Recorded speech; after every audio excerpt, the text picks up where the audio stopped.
Hello and welcome friends. In Unit 2 in Marketing of Services, up till now we have talked about the consumer buying behavior, the buying roles and the purchase decision making. This was basically with reference to high involvement products, complex buying behavior. So after discussing this, we moved on to the actual process of segmentation, targeting and then positioning. We understood that this is the way in which the marketer proceeds, and we also talked about the different types of positioning that you can use in a marketplace. We talked about how you can differentiate your offering from the competitive offers that the customer is exposed to, and how you can create a very unique image for yourself. So this was something that we had already discussed, and in the last session that we had started talking about new service development. And within new service development, you would recall that we had talked about stage 1 idea generation, stage 2 idea screening, and we talked about stage 3 wherein we convert the idea into a more comprehensive concept, and we talked about concept development and testing. And stage 4 we talked about market strategy planning, wherein we said that basically short-term marketing goals are outlined for the new service that is being offered, that is being thought of, that is being conceptualized. So we basically talk about how we are going to gain market share, what is the market share that we are targeting in the near term, which is basically 1 year from the launch of the service. What is the sales figure that we are targeting? What would be the sales volume? What would be the profit that we would be targeting? So all these things are done in the stage 4 or step 4, wherein we discuss the marketing strategy, where we plan the marketing strategy. Fine. Now please remember that this is only short-term marketing strategy, which means within 1 year from the launch of the product, from the commercialization of the product. Fine. It's not a long-term plan. In stage 5, you would find that we have a relatively more medium to long-term plan, wherein we do the business analysis. Now, what do we do in the business analysis? We make projections. We try to project in future as to how many volumes, how many quantities we would be able to sell. In case of service, how many customers we would be able to sell to, how many customers we would be able to serve, what would be the cost of providing the service, how much profit we can expect. And profit would be nothing but the price that would be charged from the customer minus the cost of providing the service to the customer. So that would be our profit. And then we try to find out when we will break even. I hope you remember what break even is, and you would remember that probably you have discussed this in management accounting also. Basically, break even is where our total revenue is equal to total expenditure. So the earlier we break in, the better it is for us. Once we break in, after that whatever we earn becomes our profit basically. So we look for those projects, we look for those service ideas where the break even is achieved faster. So in case if there are two different service concepts that we are working on, X and Y, and supposing X break even is just 2 years, while in Y the break even is 3.5 years, it would make sense for us to go for the X service to commercialize and launch the X service. Fine. So these projections are done for the service that we are planning to offer. Fine. Now please understand, as I said, I have been taking example to make you understand all these steps involved in the process much better. So here also I have taken up the example, and I have done the business analysis for the crematorium, electric crematorium service that I am planning to offer in Pithoragarh, right? And I have done the cost estimates. Have a look at the cost estimates. I have said that the plant and machinery would cost me rupees 1 crore. I hope you understand. Plant and machinery, I would need the furnace where the body would be burnt, and then the other kind of machineries might be also required. So all that would cost me around 1 crore, and I have also found out that the maintenance cost would be around 3 lakhs per year, because it is something which would require a lot of maintenance. There would be the furnace which probably would require maintenance. So I have estimated that my maintenance cost would be rupees 3 lakh per year, and the cost of operations would be rupees 5 lakh per year.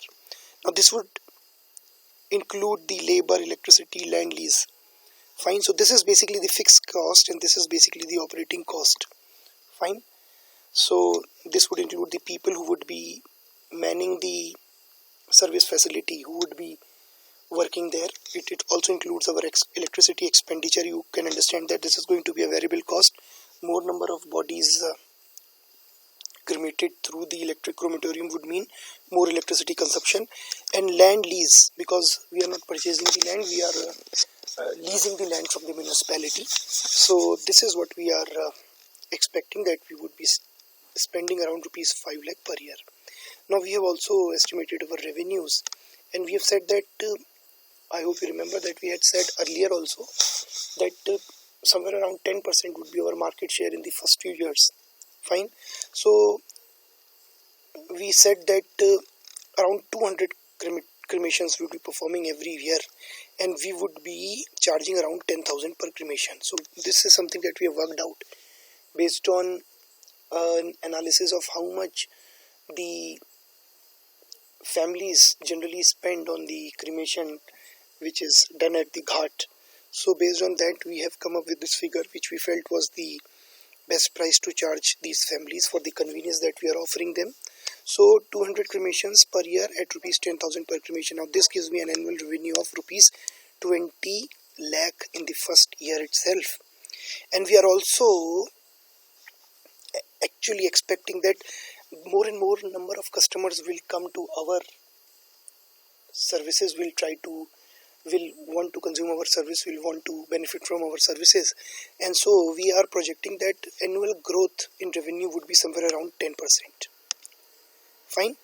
This has been, what do you mean by compounded? We are making use of the compound interest and not the simple interest. Fine. What does this mean?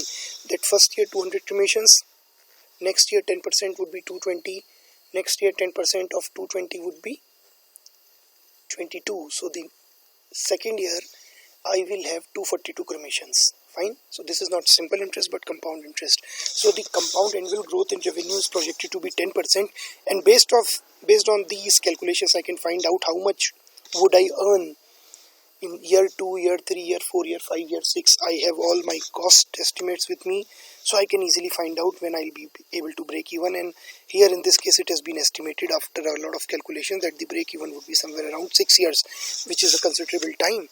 So I will break even only after 6 years. So this is a considerable time, but then this is a service that requires a lot of investment as well. Fine. So this is what we do in the business analysis stage. Let me now move on to the sixth stage. Now sixth stage is product development. Please understand, up till now I hope you remember that product refers to both goods and services, and we are here basically talking about new service development. So here the product means service. And what do you mean by product development? Up till now the service was only at the ideation stage or the concept stage. There was no physically available service present. So now we are going to develop that. And how we are going to do that? We have to develop a prototype. Prototype is a very small model of the product that we are bringing in the market. It could be a good, it could be a service. Fine. So we can develop a small prototype, and herein we have to take care of not only the functional attributes but also the aesthetics. Now what do we mean by the functional attributes and the aesthetics? Let me give you an example of the education service that you are consuming at the Department of Business Administration in Degree College, Pithoragarh. What are the functional attributes? Functional attributes are basically which are the core component of the service, right? So the quality of teaching could be the functional attribute, but what is aesthetic? Aesthetic that will make the service look more appealing. So if I have an air-conditioned classroom, that would be the aesthetic part. Fine. Now please understand, you are more concerned. Customer is in fact only concerned with the functional attribute and not aesthetics. For him, what comes first? The functional attribute. If I am not teaching well in the classroom, though I might have an air-conditioned room, though I might have plush lawn, I might have a very good furniture, and I may have n number of equipments, it would be of no use. If I'm not able to provide you placement services, it would not be of any use to you. So the functional aspects of the education services provided by our department would be the quality of teaching, and of course the placement services for the students who are doing well. And what would be the aesthetics?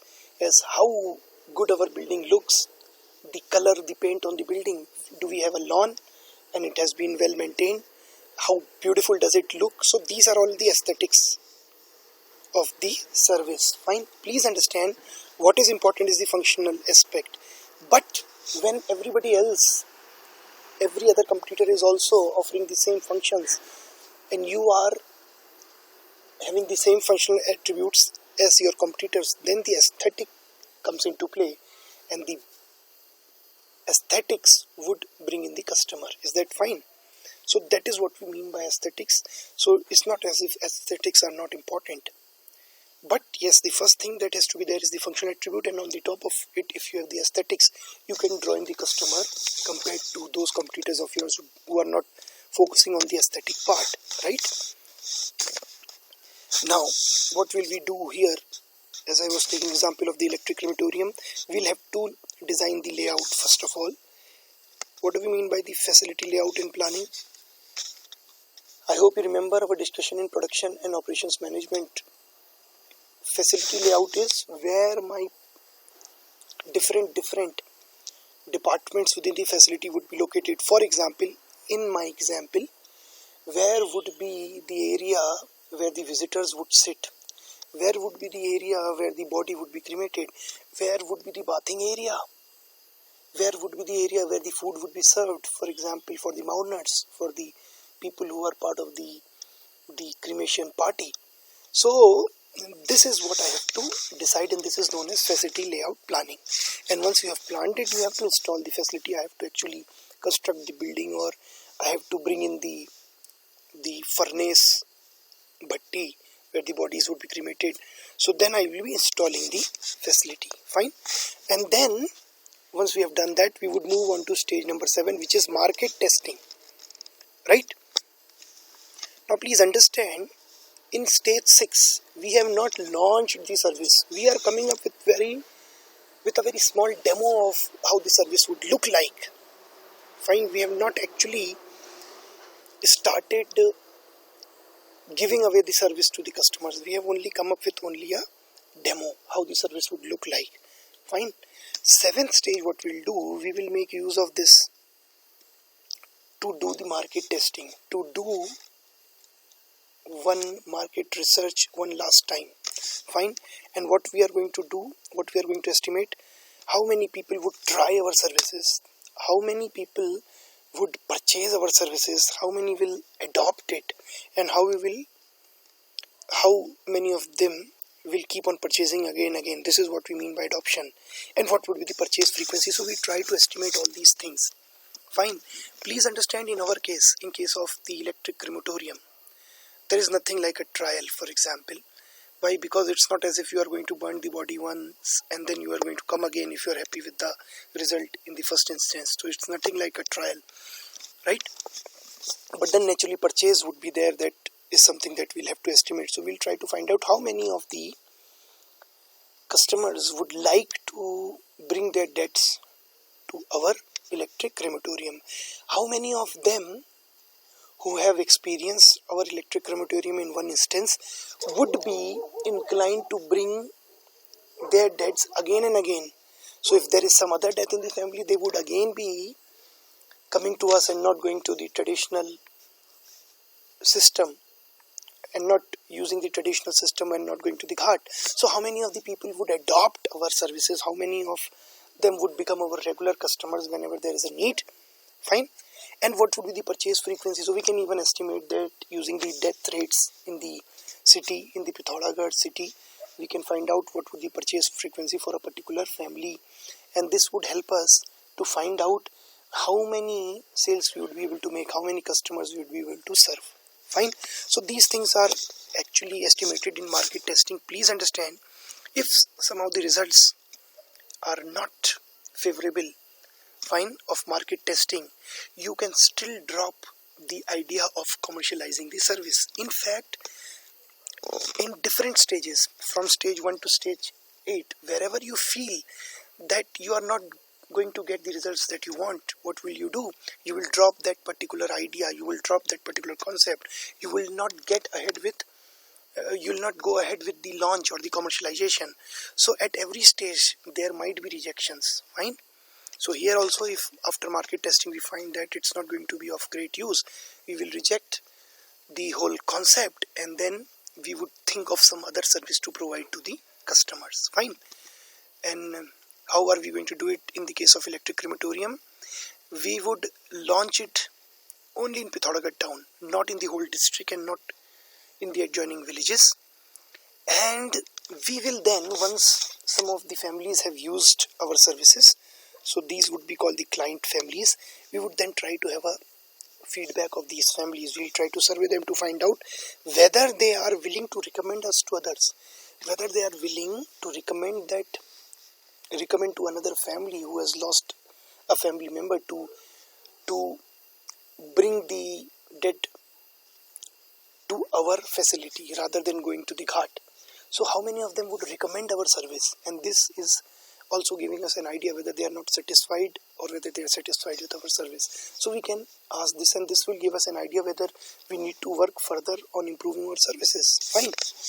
In the stage 8, we commercialize. If in all these stages we are satisfied that we are going to get the results that we are expecting, we want, then we would commercialize. Means we would actually launch our service. Up till now, we are only doing the testing. Fine. Now we are going to launch the service in the market. Full-fledged launch would take place.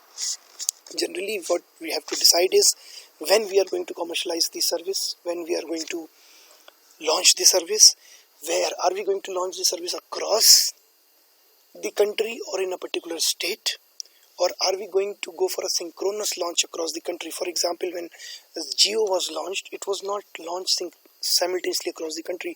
It was first launched in only selected circles, for example Mumbai circle. Later on it came to the Uttarakhand and Western UP circle. Fine. So where are we going to launch our services? Whom are we going to use? Whom are we going to use to launch our services? Whom are we going to first of all target? Within the target segment also there are different people. So whom are we going to focus on first? Fine. For example, when polio immunization drives were started, and there were so many parents who were basically target segment, because they were the ones who had to bring their children for the polio drop. So people started so the government decided to first focus on those people who are opinion makers. For example, the Gram Pradhan or the teacher in the local primary school.